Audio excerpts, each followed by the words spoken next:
Assalamualaikum warahmatullahi wabarakatuh. Selamat pagi anak-anak. Berjumpa lagi bersama Ibu Ella di mata pelajaran fisika. Nah, sebelum kita lanjut ke materi selanjutnya, kita berdoa dulu yuk. Berdoa menurut kepercayaan masing-masing. Berdoa mulai. Selesai. Nah, materi selanjutnya tentang apa ya? Nah, tentang mesin kalor. Nah, mesin kalor itu apa, Bu? Mesin kalor adalah mesin yang dapat mengubah energi kalor menjadi energi mekanik. Contoh dari mesin kalor itu adalah mesin motor dan mesin mobil. Nah, pada tahun 1824 ada ahli fisika yang bernama Sadi Carnot. Dia telah berhasil menemukan suatu landasan teori tentang siklus. Siklus itu berarti perputaran ya, dalam suatu mesin yang kemudian disebut dengan mesin Carnot. Dan siklusnya disebut dengan siklus Carnot. Nah, pada siklus Carnot ada 4 proses. Ingat ya, ini suka keluar di ujian. Siklus Carnot itu ada 4 proses. 2 prosesnya itu isotermik dan 2 prosesnya itu adiabatik. Nah, ini siklusnya. Oke. Nah, pada proses dari A ke B, gas mengalami pemuaian isotermik. Ya, menyerap kalor dari reservoir suhu tinggi T1 dan melakukan usaha. Nah, di sini ada Q1 yang masuk, ada kalor masuk ke dalam sistem. Yang kedua, proses dari B ke C. Gas mengalami pemuaian adiabatik dan melakukan usaha. Yang ketiga, proses dari C ke D. Gas mengalami pemampatan isotermik. Membuang kalor dari Q2 ke reservoir suhu rendah. Ini T2. Nah, membuang dari sistem tuh Q2-nya ada membuangnya. Usaha dilakukan pada gas. Yang keempat, dari D ke A, balik lagi ke semula, gas mengalami pemampatan adiabatik dan usaha dilakukan pada gas. Jadi dari A ke B itu pemuaian isotermik, tapi kalau dari C ke D itu pemampatan isotermik. Dari B ke C itu pemuaian adiabatik, dari D ke A itu pemampatan adiabatik. Oke, lanjut. Nah, karena dalam satu siklus itu dia balik lagi ke semula ya. Siklus itu balik lagi ke semula, berarti tidak ada perubahan energi dalam. Berarti delta U-nya sama dengan 0. Maka usahanya menjadi, kemarin itu Q sama dengan delta U plus W. Karena Q-nya ada 2 ya, yang masuk dan keluar, berarti ada delta ya, ada perubahan. Nah, Q1-nya tadi masuk ke sistem, tandanya positif. Q2-nya keluar dari sistem, tandanya negatif. Delta U-nya 0 plus W. Berarti W sama dengan Q1 min Q2. Nah, ini keterangannya. Q1 itu kalor yang diserap dari reservoir suhu tinggi masuk ke dalam sistem. Q2-nya kalor yang diserap reservoir suhu rendah. Dia keluar dari sistem menuju T2. Nah, W-nya itu usaha dalam satu siklus. Nah, cara kerja mesin Carnot sebagai berikut. Nah, ini ada mesin Carnot. Mesin Carnot itu sistemnya. Oke. Nah, sesuai dengan siklus Carnot dapat dijelaskan prinsip kerja mesin kalor. Mesin kalor menyerap kalor dari reservoir suhu tinggi. Nah, ini masuk ke dalam sistem Q1-nya. Makanya tadi rumusnya Q1-nya positif. Sebesar Q1. Mesin menghasilkan kerja sebesar W. Nah, dia membuang kerjanya. Makanya itu W-nya positif. Membuang dari sistem ke lingkungan. Dan membuang sisa kalornya ke suhu rendahnya T2-nya sebesar Q2. Nah, ini keluar dari sistem Q2-nya. Nah, yang atas T1, yang bawah T2. T1-nya reservoir suhu tinggi, T2-nya reservoir suhu rendah. Oke. Nah, untuk menghasilkan W, mesin memerlukan energi. Nah, tidak semua yang tadi Q1 masuk ke dalam sistem dikeluarkan menjadi usaha. Nah, ada juga dikeluarkan menjadi Q2 ya. Jadi itu ada efisiensinya. Nah, dapat dicari dengan rumus usaha dibagi dengan kalor yang diserap mesin, berarti Q1. Kalor yang diserap mesin berarti kalor yang masuk ke dalam sistem berarti Q1 dikali 100%.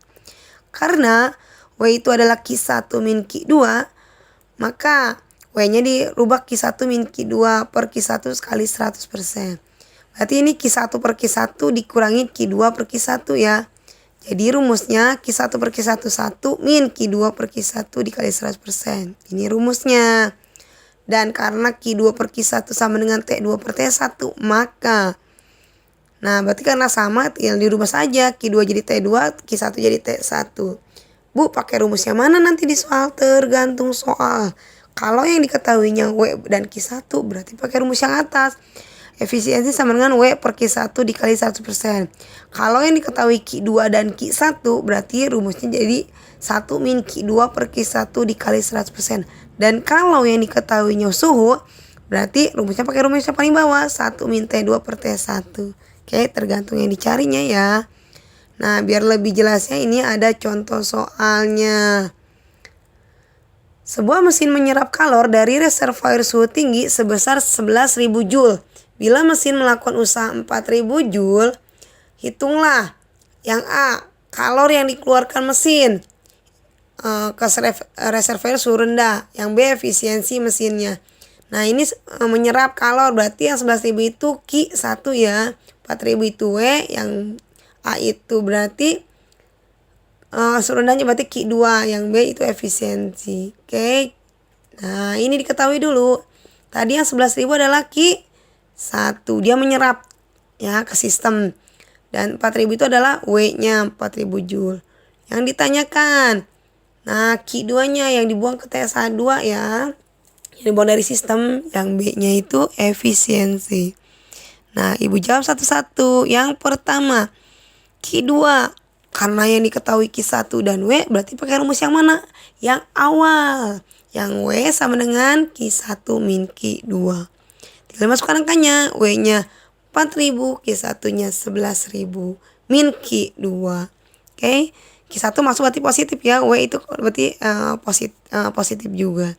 Q2-nya pindah ke kiri positif, 4.000-nya pindah ke kanan negatif. Jadi Q2 sama dengan 11.000 dikurangi 4.000 sama dengan 7.000 Joule. Nah, yang keduanya yang B-nya efisiensi. Bu, pakai rumus yang mana efisiensi?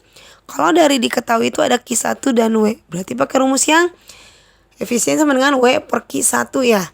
Nah, karena yang A itu juga diketahui Q2, berarti bisa yang diketahuinya ada 3, Q1, W, dan Q2.